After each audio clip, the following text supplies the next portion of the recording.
जय श्री राम। आज मैं तुलसी माता के विवाह का एक बहुत प्यारा सा भजन सुनाने जा रही हूँ। उम्मीद करती हूँ कि आप लोगों को बहुत अच्छा लगेगा।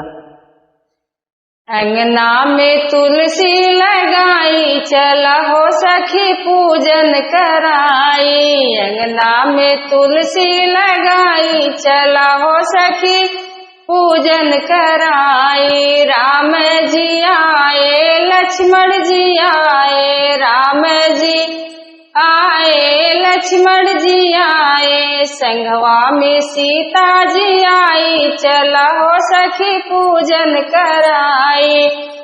संघवा में सीता जी आई, चला हो सखी पूजन कराई।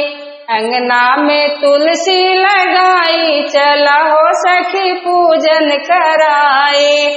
ब्रह्मा जी आए, विष्णु जी आए, ब्रह्मा जी आए, विष्णु जी आए, संगवा में लक्ष्मी जी आई, चला हो सखी पूजन कराई।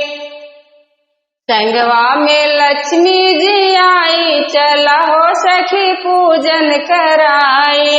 अंगना में तुलसी लगाई, चला हो सखी पूजन कराए।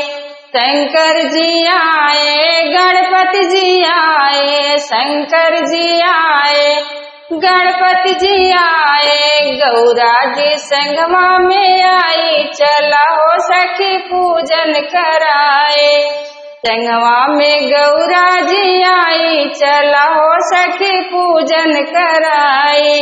अंगना में तुलसा लगाई, चला हो सखी पूजन कराई। देव भी आए, शालिग्राम जी आए, देव भी आए, शालिग्राम जी आए, तुलसी का मंडप सजाई, चला हो सखी पूजन कराए। तुलसी का मंडप सजाई, चला हो सखी पूजन कराए। अंगना में तुलसी लगाई, चला हो सखी पूजन कराए। अंगना में तुलसी लगाई, चला हो सखी पूजन कराए। अगर हमारा तुलसी माँ का भजन आप लोगों को अच्छा लगा हो तो लाइक शेयर सब्सक्राइब जरूर करिएगा। उम्मीद करती हूँ कि आप लोगों को माता का भजन बहुत अच्छा लगा। जय श्री राम।